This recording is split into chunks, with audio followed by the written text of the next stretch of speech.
One of the things that recently happened is Dr. Steckel, Larry Steckel, some of you may know him. He and I went back to back as far as Tennesseans in leading the Weed Science Society of America group. And one of the things that he asked me to do after being the president was to lead a group of individuals within our society to address the glyphosate issue as we have seen it kind of open up in the last several years, particularly in the last year. And so that's what we did. And I can tell you that we just had a symposium in the last meeting that we had about, what, 10 days ago.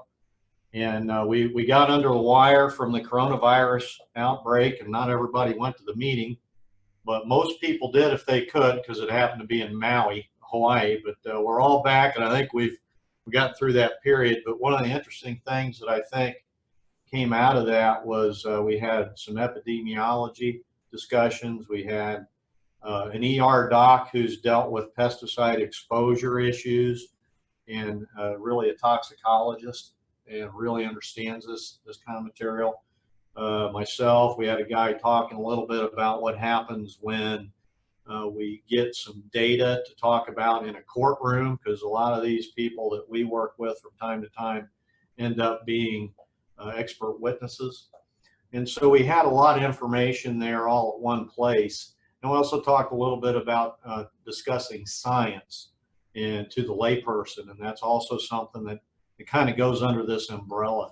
So I'm going to go ahead and talk a little bit about what I talked about the other day in that symposium, and a little bit about what I've talked about before.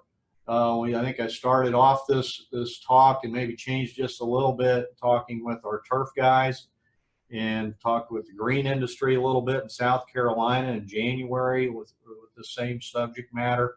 So we'll go on forward with that. I think it'll be about a 30-minute presentation. Okay, I entitled this thing Poor Man's Toxicology Viewpoint when I gave it the other day. I'm not a toxicologist. I don't play one on TV.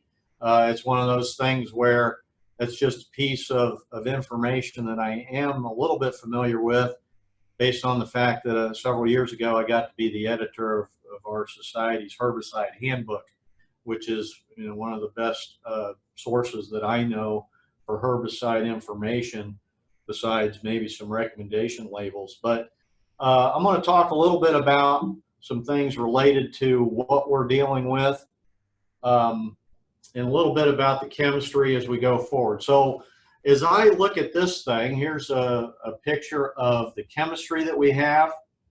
And glyphosate is a very simple molecule. The top right is the glyphosate acid molecule. It's called N-phosphonomethylglycine.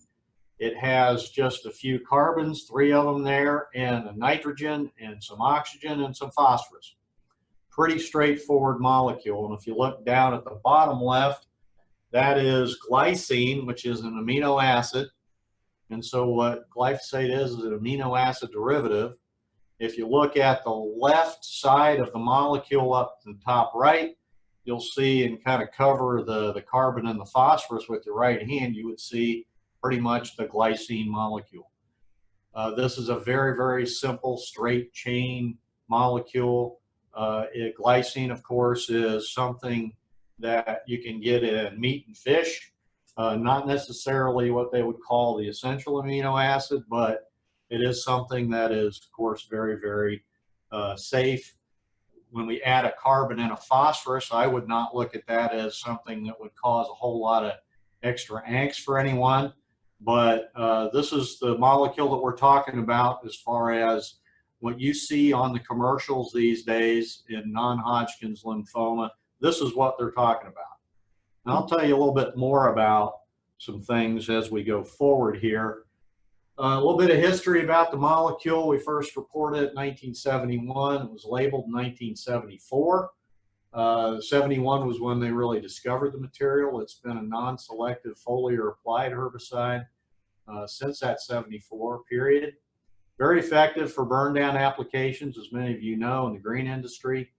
And then we also ramped up the use right after the mid-90s, when it really started with genetically modified soybeans in 1996. We ended up getting more crops that were genetically modified to tolerate the material. So cotton, corn, canola, alfalfa, and sugar beets followed soon after. Now this thing's been used really as a burn down product primarily on more than 100 food crops. It's very useful. It has lots of non-agricultural uses as well.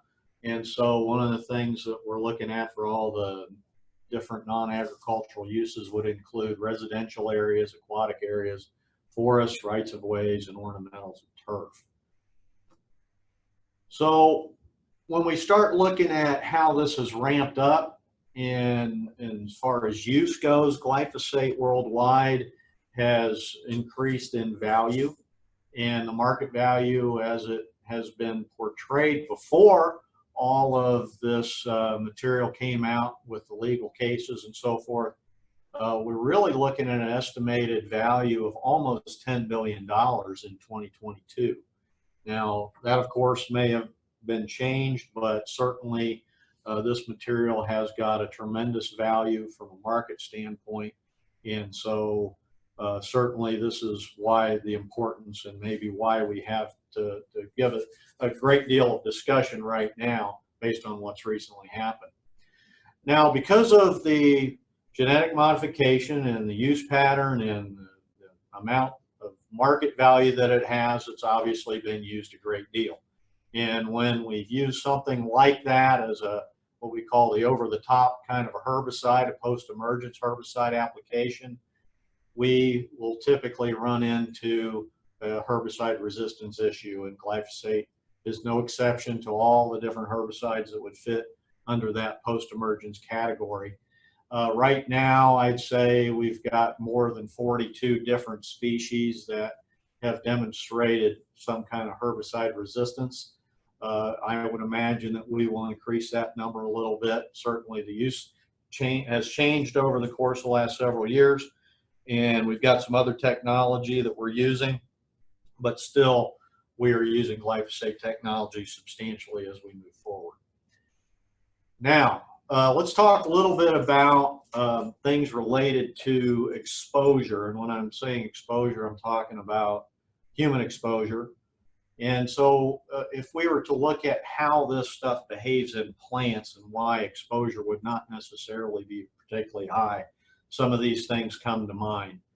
For instance, the way it's used, it inhibits something called enolpyruvyl shikimate 3-phosphate. We call it EPSP for obvious reasons.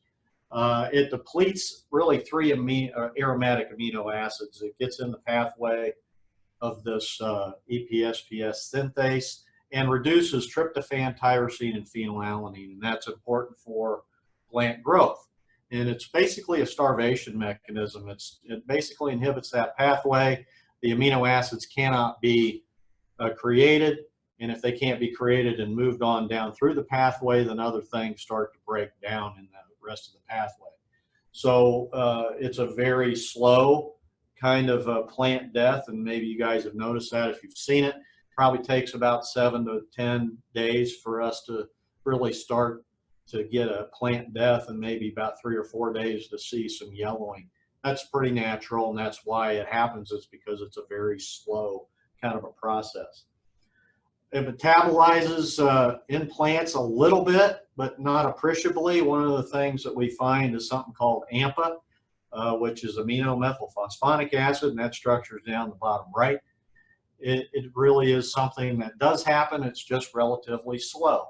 So it's not one of those unusual things that we might see a molecule of glyphosate in a fruiting structure. The stuff moves in the phloem tissue or the food structure tissues, and so we'll get that every once in a while in like a cotton boll, for instance. Not unusual to have that. There are some resistance mechanisms. They include altered uptake and what we call target site mutation, where the enzyme may be changed in some way, shape, or form. and therefore the pathway still moves on forward because the molecule of glyphosate can't really attach itself very well. And you can also get an amplification of the EPSPS gene. So there are lots of different ways that we can get some kind of issues in plants that cause some resistance. Also, let's talk about exposure. Well, let me go back for a second. One of the things that we have to understand is this pathway is only in plants. It's not in a human being. So does anybody know what happens when a human being can't use something that it ingests? Since we're muted, I'll go ahead and answer that. We basically get rid of it in many different ways.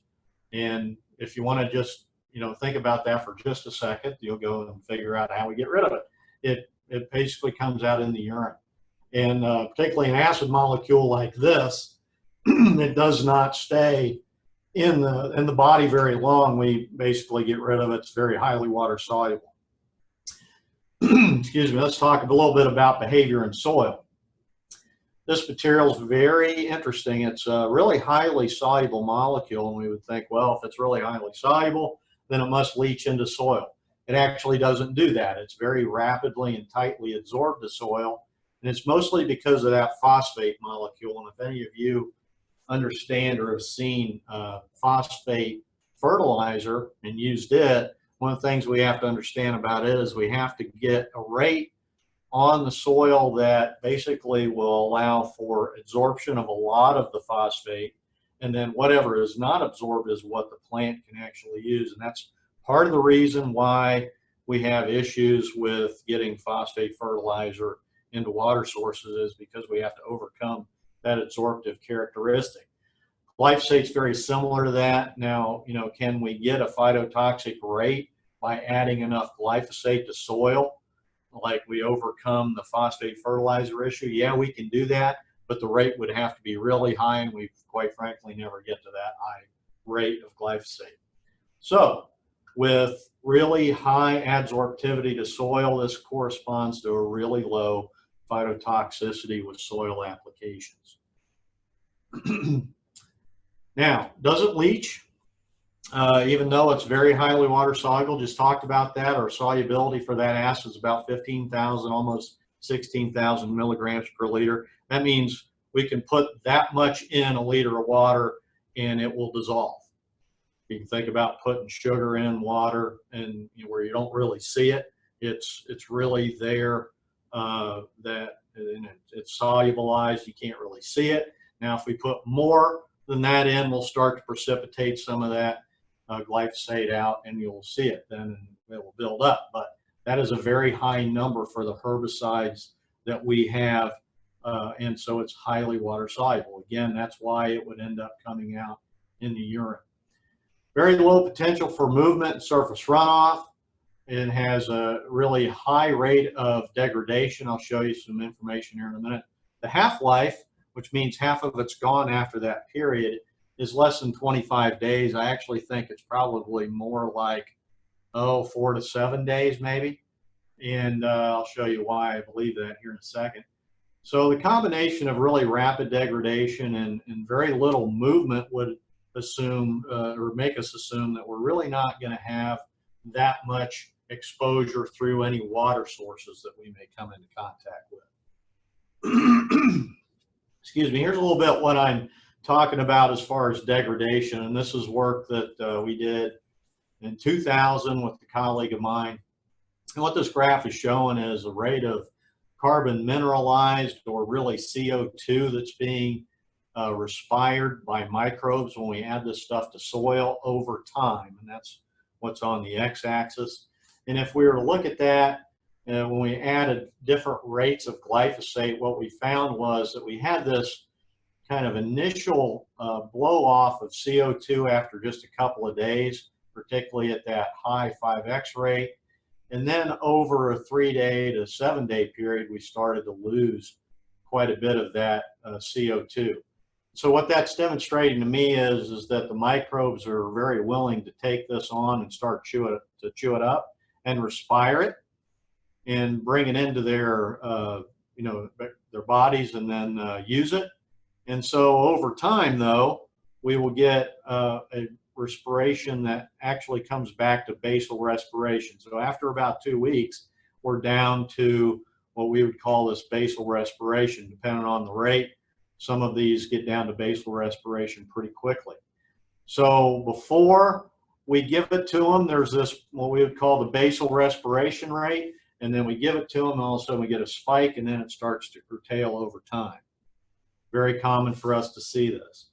Now, the other thing that's interesting is if we were to look at the carbon that was mineralized in microbes and really the CO2 that's coming off, then we would maybe graph that according to the carbon that was added as glyphosate, and that's what this graph is. So what this is basically showing in a very linear response, the more glyphosate that we add, the more the microbes seem to like it and blow it off as CO2. So it's very useful to them. It degrades very rapidly and microbes can use it. That's basically what we're showing there. All right, let's talk a little bit about human exposure. This pathway that I talked about before is really void in human beings. We can't use it. We don't need that to really make our world better. We don't have that pathway, so we cannot use that molecule. Therefore, it goes away. The exposure from something called, we'll call it volatility, is very low also. It has, every molecule has a vapor pressure. Some of you may have connection with the dicamba issue that's been going on in Tennessee and across the U.S. and maybe the Midwest primarily. That is a molecule that has a little bit higher vapor pressure. And so if you can think about a balloon and think about when you blow up a balloon, maybe two balloons, one that's kind of small and one where you blow it up a little bit further. And so you have different diameters of that balloon. What you have there is more pressure in the bigger balloon, right? You've got more vapor pressure pushing against that balloon. That's what makes it bigger. In our case, if we were to put some of this material inside a balloon, it would not really exert a lot of pressure.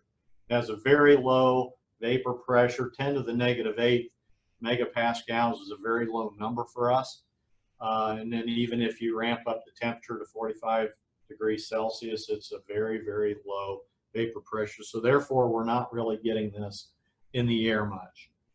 So exposure from soil is low. It degrades very rapidly in soil. Exposure from volatility is also very, very low. So now I'm going to take you through some toxicology data, and a lot of this is going to be related to animal testing that has been demonstrated, and this is information that I pulled from the Herbicide Handbook, and again, I was a little bit familiar with that, so I pulled some of those and I wanted to see what those toxicology numbers were. So we're going to talk a little bit about what acute toxicity is, what subchronic toxicity is, what chronic tox is, a little bit about a couple other terms, teratogenicity and mutagenicity. So let's talk a little bit about acute toxicity. That's something that happens pretty rapidly. Like let's say you go out in the yard and you rub up against some poison ivy, and maybe a few days later you obviously have a rash, or maybe a little bit faster than that. If you maybe nettles or something like that, maybe you have an immediate reaction and a skin rash occurs. That's the kind of toxicology we're talking about in this case. Something happens very, very rapidly. So here's some data related to that. We have some rabbits and rats and mice data. And a toxicologist also will tell you this, by the way, that really animal testing does not necessarily mean that human beings are going to have the same response. But in case we get any of you guys that want to volunteer for some of this, which is going to be pretty rare, I'm going to guess, this is what we have to use in order for us to gauge the toxicology. So I'm going to give you some terms here. A oral lethal dose is LD50 that you'll see that you could read about from time to time and look up some information that 50% of the population perishes when we give something to them, right? That's what this LD50 means. In the case of glyphosate, the LD50 is greater than 5,000 milligrams per kilogram. And by the way, we wouldn't really test beyond 5,000 milligrams per kilogram in a toxicology test. If you see something greater than 5,000, that means that it's relatively safe. And also what I think I need to tell you is the higher the number for LD50, the safer from a toxicology standpoint the material is. By comparison, if anybody's ever used paraquat, that particular molecule has a LD50 of 112 to 150 in a male rat.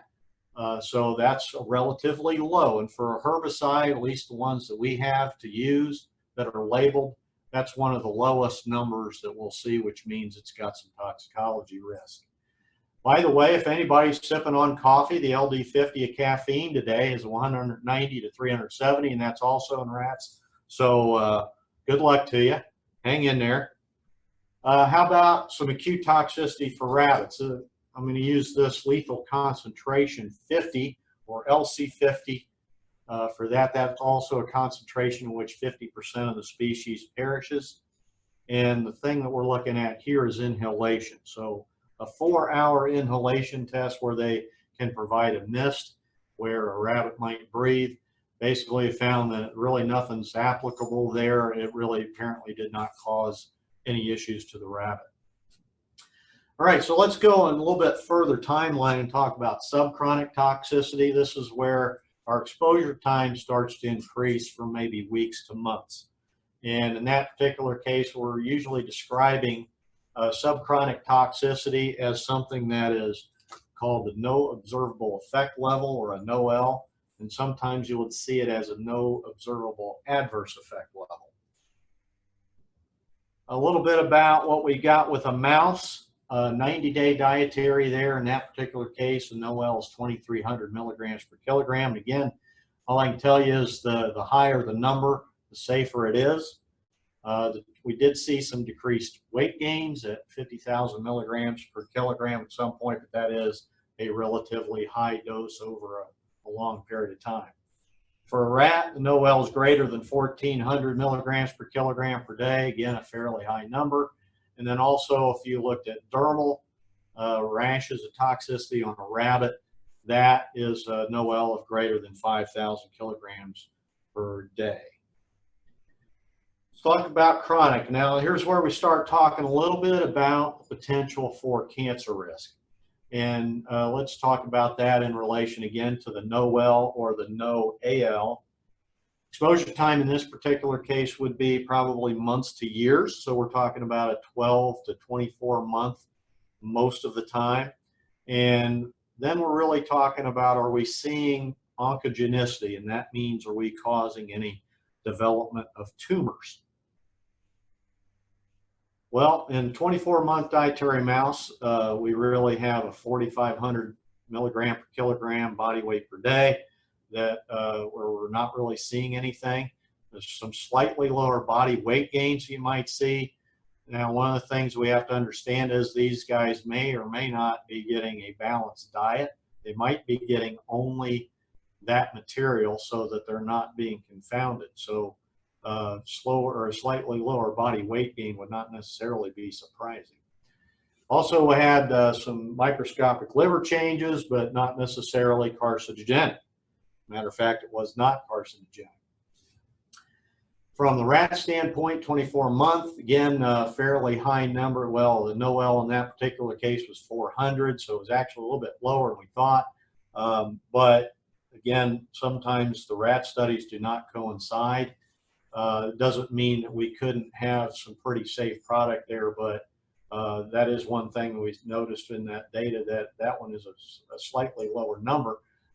Slightly lower body weight gains in females were also noticed. Eye changes at about 1,000 milligrams per kilogram, or per day, but it was still not carcinogenic. How about dogs? Really, there were no effects on 12-month dietary dog data, even though the NOEL was a little bit lower than some of the other ones we've demonstrated, but it did not have any carcinogenicity associated with it. So we talk a little bit about what this teratogenicity term is. It's really based on birth defects. And again, if we're talking about changes in some DNA, then we might be very interested in that because that might lead to cancer risk. In rats, the NOEL is 1,000 milligrams per kilogram body weight per day. And they did see some mortality at 3,500 milligrams, but they did not see teratogenicity or birth defects. In rabbits, we have some other fairly low numbers there in the NOEL, but we still had no phenotoxicity. And they did see some mortality, but it wasn't because of teratogenicity issues. Mutagenicity. Here's another term that we need to define. That's really just fairly simple, causing mutations in the DNA. Now, there is something that a guy by the name of Dr. Bruce Ames came up with many years ago. He's been very famous for this. It's an Ames test for carcinogenicity.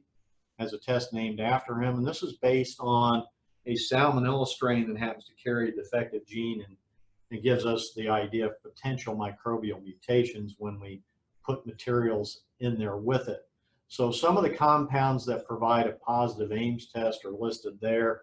Ethylene dibromine, which is a gasoline additive, a bunch of substances in a fried hamburger. So if you had one of those this week, sorry about that. Aflatoxin, if you've heard of the peanuts or corn that might have aflatoxin, that can provide a positive Ames test. In relation to glyphosate, however, it provides a negative Ames test. Now, one of the things I have to say, we did also seen some data related to DNA damage and repair in rats, and that was demonstrated to be negative. And then rat bone marrow and cell clastogenesis is another term that also relates to additions, deletions, or rearrangements of parts of the chromosome. And that was also negative. So all those things really point toward a non-cancer risk related to this data. So why is it that stuff's on TV? Why is it that we're talking about non-Hodgkin's lymphoma in relation to glyphosate all of a sudden? And that particularly has to be related to this particular report, and I'm showing the cover page of. This came from the International Agency for Research on Cancer and the World Health Organization. We call it IARC, and they've been putting these monographs together for many years, very specific for cancer.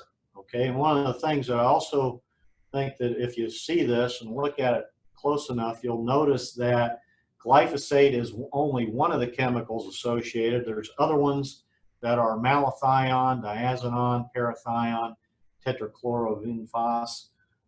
Those are all organophosphate insecticides, by the way. And they lump glyphosate in there as a herbicide. It's not really an organophosphate molecule like the rest of those. That might give you a hint as to what's going on with the rest of this report. But this came out in March of 2015, so nearly 5 years ago, got a great deal of traction, and we'll talk a little bit about what this means. Now, glyphosate is termed in their report to be a group 2A. So that means that the agent is probably carcinogenic to humans. And when you read this, and I've read this to many people, and I've read it multiple times, I still don't know if I feel any better about the definition that they're providing or not. But this category is used when there's limited evidence of carcinogenicity in humans and sufficient evidence of carcinogenicity in experimental animals. And then it says limited evidence means that a positive association has been observed between exposure to the agent and cancer, but that other explanations for the observations could not be ruled out. And those include chance, bias, and confounding. So this category is also used when there's limited evidence of carcinogenicity in humans and strong data on how the agent causes cancer. Now again, I could read that a bunch of times. It doesn't just scream probable human carcinogen to me, but that's how they defined it in the course of their evaluation. Here, by the way, and this is not on the commercials when you talk about what else is also in that group. Turns out that red meat is there, indoor emissions from burning wood, high temperature frying, and late night work shifts are also on that list. There are actually 83 different agents on the group 2A list, okay? And by the way, there's only, I think, one chemical that they've studied of probably 1,000, close to 1,000, that is basically considered not carcinogenic. Okay, so understand that if you are a cancer research group, there's a really good chance that you're going to put it in one of these categories for cancer risk. And so what I'm getting at is this group is probably going to find some sort of level of cancer risk whenever they put something on this list. Now, here's some other good news. Some known human carcinogens, according to the IARC report. Now, if I were to compare probable human carcinogens to known human carcinogens, I think you would say, well, that must be a category that's worse than probably carcinogenic. And you would be right. So here are 5 things that are on that list that might give you pause. Processed meat, so if you had fried bologna, I'm sorry, all alcoholic beverages, which who knows, maybe people are going to partake because of what's happening in recent days. Sunlight, engine exhaust, and outdoor air pollution. And I've said this to the other groups, I'm not judging any of you. Maybe all 5 of these things have happened to some of you today already. And so that, again, is the category that is worse than what we just talked about in relation to glyphosate. All right, so what's happened since the IARC report? There have been multiple evaluations and reports. European Chemical Agency reported it safe. European Food Safety Authority reported it safe. There's a Canada group that also reported it non-carcinogenic. US EPA has done a reevaluation and called it safe. There's been a joint UN-WHO evaluation, which, by the way, IARC is connected to WHO. And they've basically stated that it has an unlikely cancer risk. Now, this report, this IARC report, understanding also that it is what we would call a hazard-based type of report and type of assessment. And that this report has taken a lot of hits, and I think rightfully so. Apparently they were very selective in the type of data that they included in the report, and that really caused a lot of issues with a lot of people assessing it. We've heard a lot about the cancer risk associated with this particular report, and that's led to some issues in the court.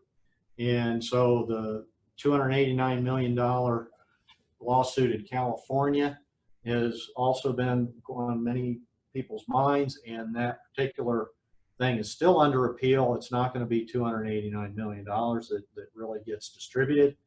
I think Bayer now has fought this. They have doled out some money, but the numbers are quite exploded compared to actually what is really being doled out. EPA has also come out with what we would call, I think, a preliminary kind of report here, and that came out in really April 30 of last year, so almost a year ago, basically saying that the review process is really reaffirming no risk to public health there related to cancer risk. We've had, in August of last year, issued a press release stating that EPA will no longer approve product labels claiming that glyphosate causes cancer because it's a false claim. However, right after that, we did see something from the Office of Environmental Health Hazard Assessment of California.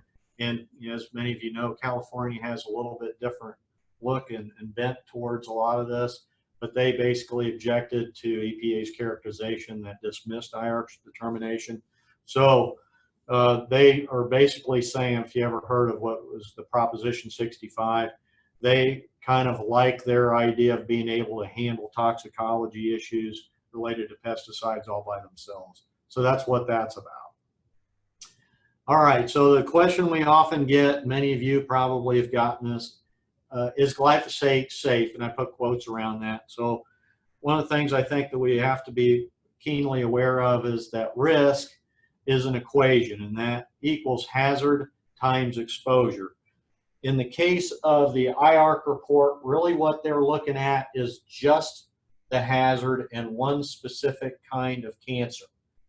By the way, non-Hodgkin's lymphoma, it's totally different than what we might look at in relation to, say, lung cancer, for instance. We know now that smoking has some potential cause to lung cancer when we do that. So as far as non-Hodgkin's lymphoma, they really have not been able to isolate anything in particular that causes non-Hodgkin's lymphoma. However, they were looking only in that IARC report at a hazard. So in other words, if someone was exposed to that and they have non-Hodgkin's lymphoma, they could basically look at that as a potential cause.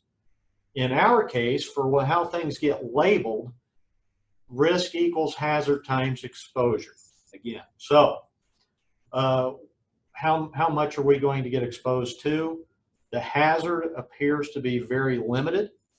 And again, looking at the EPA report and some of the toxicology data that I provided today, assuming that that toxicology data is solid, there really appears to be only one outlier in all the reports regarding glyphosate with relation to cancer risk. Based on existing data, the hazard seems to be very minimal. Assuming the use of protective equipment, which by the way, we all should encourage, exposure should also be very, very low. It does not remain in the body, so we get rid of it very effectively. Risk assessments have been put in place to have safety factors installed. So again, when you start thinking about how stuff gets labeled to begin with, materials that we use agriculturally, those things are put into a model, and there's a lot of risk assessment associated with that and a lot of safety factors built in. So also people have asked, well, are there alternatives? Because maybe we just don't want to use it, and that's fine. They do exist, but they do require some planning, and maybe quite a bit, because they will not work like glyphosate works. Maybe they might also be more expensive, and they're not necessarily less toxic than glyphosate, and that's also something to keep in consideration. One of the things I also want to remind people is there are over 100 tests that are done to ensure that what we've done is assessed as much as we can the safety of these products when they get labeled. EPA's probably taken a lot of hit over the years, but the truth is there's a lot of safety built into the models that they use, and these things are tested substantially. It takes 8 to 12 years to get something on the market. And a lot of that cost now that's associated with probably somewhere in the neighborhood of $250 to $300 million now. A lot of that has to do with toxicology tests. So that is something that we have to keep in mind. If you're interested in a little bit more about what our society has put together, this is a page of the draft report that we put together last August, and that coincided a lot with, I think, the timing of EPA's announcement. And so we also have some things that are related to that. We also have this document that many of you have probably seen, and Dr. Brosnan led this effort, and it's a very short, frequently asked questions about glyphosate. And that gives you a little bit of information and points you towards some other pieces that might be helpful. So with that, I think I will stop, and hopefully you got something out of that that you could use. And if you have any questions, I'll be glad to try and answer them.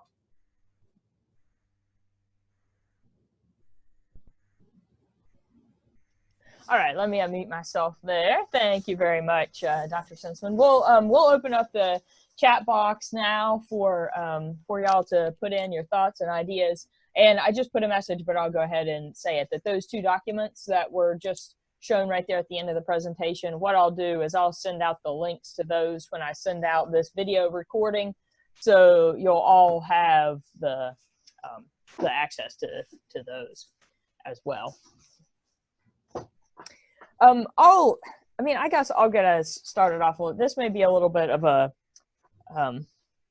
philosophical question, but do you think that some of what's been going on in the media about glyphosate has to do with society kind of changing what it thinks about risk? Like, do we have unrealistic expectations for risk and products?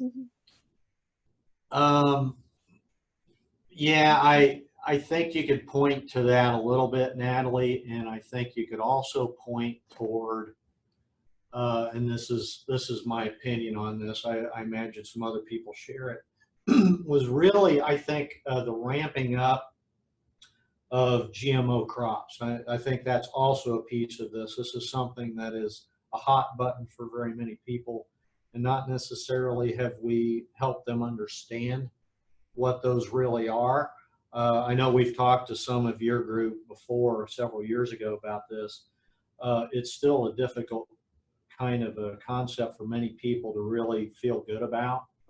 And so when you have a molecule that's used that much, and then you have it attached to also a genetically modified crop, I think that also enhances that. So the thing you're talking about with a low tolerance for risk, I think that's a piece of it, as well as the GMO crop. And then you probably put on top of that a company who quite honestly did not do very well at, I think, talking to people about it, and even talking to university personnel about this material, and kind of just said, hey, trust us, we know what we're doing. And in a lot of ways, I think that was a PR disaster for Monsanto. So I think you combine all those things, I think you get the situation that we're in. Yeah. I mean, in many ways, it's a public trust issue. Mm-hmm. All right. We got some good stuff in the chat box. One of them is, could you explain a little bit more fully the interaction of soil microbes when they're in contact with glyphosate? How does that breakdown reaction take place? Okay. It's one of those things, when you look at the molecule, it's got carbon, it's got oxygen, it's got nitrogen, and it's got phosphorus. And I look at that, there are four things that every growing microbe needs. It's really something that is, when you look at what it can use, oops, sorry, somebody's calling me. It's one of those things where it's very useful to whatever is in the soil that's living. I think one of the things that happens is you basically get this molecule that's attached to the soil, and it's kind of sitting out there as a tail, and I think microbes can very easily come to the end of that tail and start chewing on carbon. Like I showed, I think, in the graph, I think this chewing and really the use of that carbon source and oxygen and nitrogen source happens really pretty rapidly. What's funny about, if we were to put two different molecules in the soil, which we did a long time ago, we actually put glyphosate and atrazine in together. By the way, that's a tank mix that used to be used for no-till. One of the things we found is that glyphosate would go away really quickly, and atrazine would then be the next thing that the microbes would go after. If you were to see a graph like I showed for glyphosate and CO2 coming off over time, atrazine would actually go below basal respiration and then come back. Glyphosate gives us a big peak immediately and then comes down to basal. And when we put them together, what you see is still this big peak, and that's glyphosate coming off, and then a little bit later on, you get the atrazine. So to explain about what the microbes are doing, I think what they do is they divert themselves to the more easily metabolized source, whatever that is, and then they'll go and build up their population and go after the next thing that maybe is not as useful. So I think that's what we've seen in the work that we've done before. All right. In essence, that's kind of how we talk about composting with browns and greens and readily available sources. Yeah. Yeah. Okay, so we talked some about glyphosate's breakdown in soil. Is it broken down by UV in the way that some of our, common insecticide types of materials are? But what's its time span, on plants or above ground, so to speak? From a UV standpoint, if we were to just lay it out there, my guess is it's almost insignificant because of how fast the microbes take care of it. But typically when we think of something that has some kind of light response, we would typically want to have like a benzene ring in it or some double bonds in it somewhere, which this particular molecule has the carboxyl group in the acid, but we really do not have a ring structure there that would absorb light energy. So you would have to absorb light energy first and then have that be significant enough to break the molecule apart. We really don't see that because it's a straight chain molecule, and you would need other things going on. So as far as light activity, it would be very minimal. And so then also I think you were talking about in relation to plants and plant stability. Is that the other thing you're talking about? Well, yeah, and I think the question was really kind of directed at, you know, we're talking about fairly short re-entry times. We just want the material to dry, right? Oh, as far as when you can go back in the field after application? Yeah. Yeah, I think you want probably about a 30-minute window at minimum. And certainly after an hour, if you were to go and see something that was sprayed with you know, some nice droplets that were able to absorb, I think after an hour you probably, assuming the humidity was right and the plants were actively growing, that they should be able to get that past the cuticle within that period of time. Okay. What, Dr. Senseman, what impact, one of the questions was, what impact does glyphosate have on pollinators or other stuff in glyphosate impacts on potential pollinators? Good question, Greg. And I don't know specifically what it would have on that. Now, I think some indirect things are occurring. If you're applying glyphosate and you're killing everything, that's why one of the things that we have to understand about glyphosate, it is a non-selective herbicide. So it's supposed to control everything that gets applied. If it's a plant, of course, if it has the EPSPS pathway. So it's not targeted to get an insect, right? It's targeted to get a plant. So if you're getting rid of plants like milkweed that might have a pollinator go to it, that's the indirect aspect of perhaps having some kind of pollinator activity. But near as I can tell, the molecule itself would not have any adverse effects on a pollinator itself. Okay.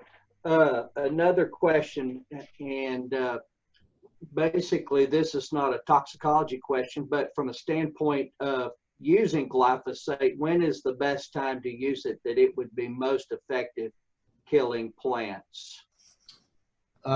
Good question. Spring or fall, or depends?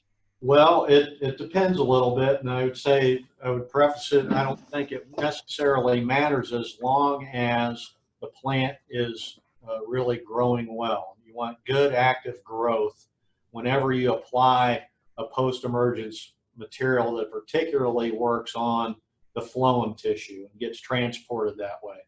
Think of it, if we're in a drought scenario and the plant's kind of shutting down and preserving itself, the movement of water and also photosynthate going through there would be slower.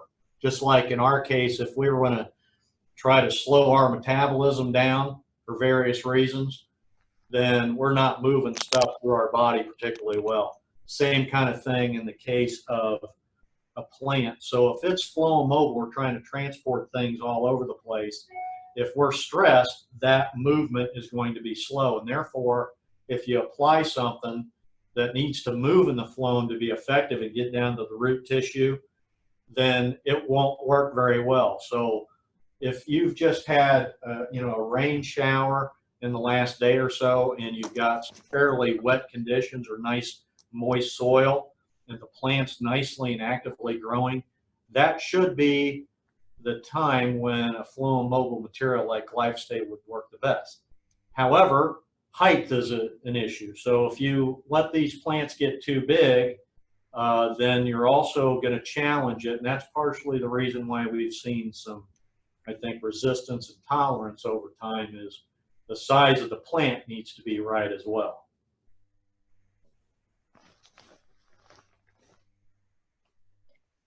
Okay. One other thing, there's a question, how does glyphosate affect the water system, like fish and things like that? A good question. It's actually applied in aquatic environments under the use name of rodeo. Maybe some of you have heard of that. What it is glyphosate without the surfactant in it. And actually, if you were to look at the toxicology on fish, what you'll find is that the adjuvant system or surfactant system is actually a little bit higher than glyphosate as a technical grade molecule. So what they've done is they've simply taken the surfactant out, and that way you're able to apply it under various conditions to an aquatic environment. So it has very little activity in relation to fish toxicity. It's kind of the same kind of stuff that I showed you earlier on rats. Very safe product, but it doesn't have the surfactant system in it. So it's the surfactant, not the glyphosate. Well, again, there's a toxicology profile, and it's more toxic than the glyphosate molecule itself, but I wouldn't necessarily say it's going to cause a lot of fish kills. But the product in and of itself is rodeo without the surfactant. It's a little bit safer that way. Okay. Tom Stebbins asked the question, then with all the information that you've presented here, why would Bayer or Monsanto pay anything out based upon the science? It's a good question. And, you know, I wish I were an attorney or, well, no, let me take that back. I'm glad that I'm not an attorney. And I'm glad that I don't necessarily work for either one of those organizations, either Bayer or Monsanto. I think one of the things that you have to understand is there are lawsuits probably more than we know. I think if you were to look at Bayer as a company, they made aspirin and a few other things. They've probably had some pharmaceutical connections. They're probably used to getting sued about various things. And I think they fight a certain amount, but they also know that there will be multiple sessions like this that they have to be able to move forward with. And they're probably willing to do a certain amount of payment. Not to say that they're saying that they're guilty, but they may just be going, look, this is not going to allow us to move forward unless we go ahead and address this and cut our losses now. And that may be part of what's going on. I will say that I think the fight that they're putting up, and probably other companies as well, it's important for, I think, those guys to do that, because if glyphosate, as one of the more safe products that we know of, gets axed because of this, then the rest of the materials that we use on a regular basis are going to be next. And there are probably people out there that kind of look at it and go, well, we shouldn't use any herbicides whatsoever. And I can tell you, if we go that route, then we're going to have to just all individually pull a lot more weeds than we do now. And so it's 12 o'clock. To really understand why they're paying out, I think they're gonna look at the situation and look at what other issues they may have in the future. They'll fight them to a certain extent, but they're also going to kind of look at it and go, okay, I think we probably have to cut our losses to a certain extent. But yeah, that's the best answer I know, and I really don't know much more than that. Natalie, have we got time for one more question? Yeah, you go ahead and ask that one more question, and I'm going to get the poll ready to finish us out. Okay, one last question. You discussed this a little bit with the molecule size, but how far can glyphosate drift with a light breeze?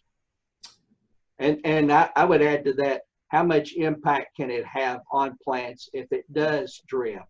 You know, say a woody plant versus maybe more of a succulent type plant.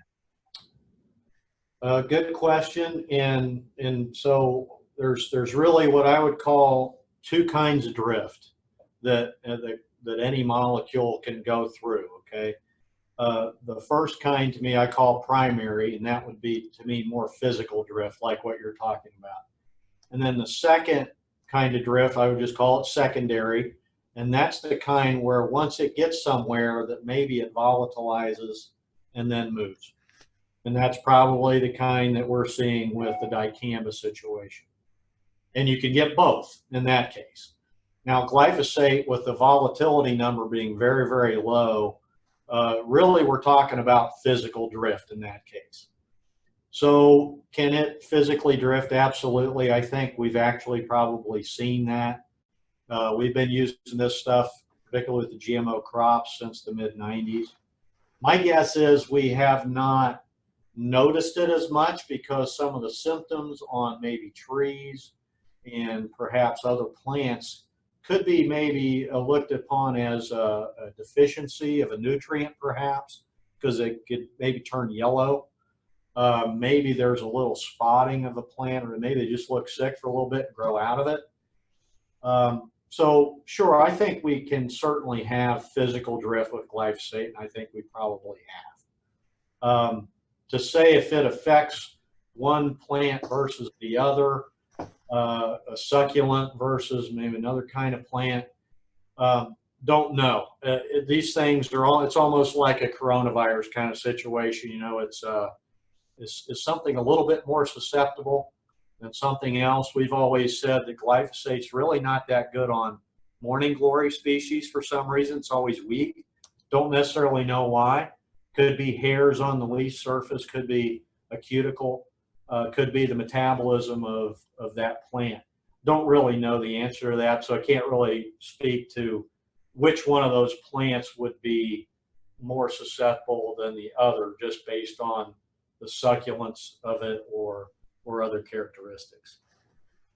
I know just when we talk about drift, a lot of times in midsummer on, whether it's grapes or other things, that we concern ourselves more about, you know, glyphosate maybe blowing onto plants, and in the early spring when they're probably uptaking so much in terms of nutrients that maybe we don't see the same negative impacts on those plants. And I think to your earlier question, like in the fall, for instance, when some perennial plants are actually storing some materials down into the roots, that's actually a good time, assuming active growth now, that you could actually get a lot of the material to go down to the root system and actually have a little bit better activity there. All right, so we are going to try out a new feature today. If you scroll kind of down to the bottom of your screen, you'll see a little button that says poll. And if you hit that poll button, you should see our end of session questions. Is it?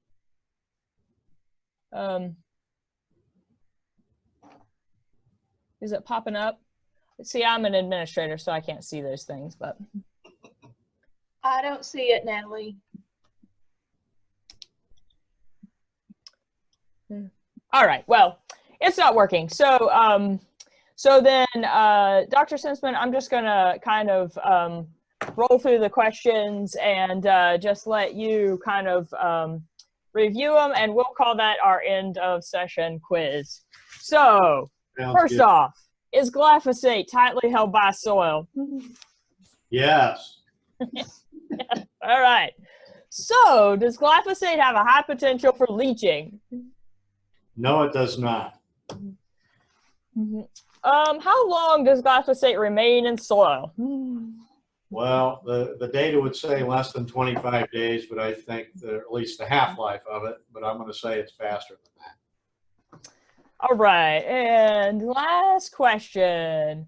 Why aren't humans really affected by the glyphosate molecule? We don't have the pathway, and we don't keep it in our bodies very long. All right. Everybody just passed the end of class quiz. So what you saw was just a technological glitch with the polling feature, but the good news is we'll test it out and try it again next week. We've got all of this recorded. I'm going to send that out along with the information that Dr. Senseman shared right at the end of the session. So I just want to thank you all for joining in and really enjoyed this great presentation. I hope it gave you all a little bit of insight into kind of the balance between what's happening in research and maybe give you some perspective on what we're seeing in the news. So, so with that, I think that we'll just say another big thanks to Dr. Senseman, and I will say to all of you, have a great, quiet weekend of gardening. We'll hope that the rain holds off and we all get to go outside. And we will see you all next Friday, same time, same place, and the topic is going to be native plants. So thank you all very much. Thanks, everybody. Have a great weekend. Thanks, Dr. Stay safe.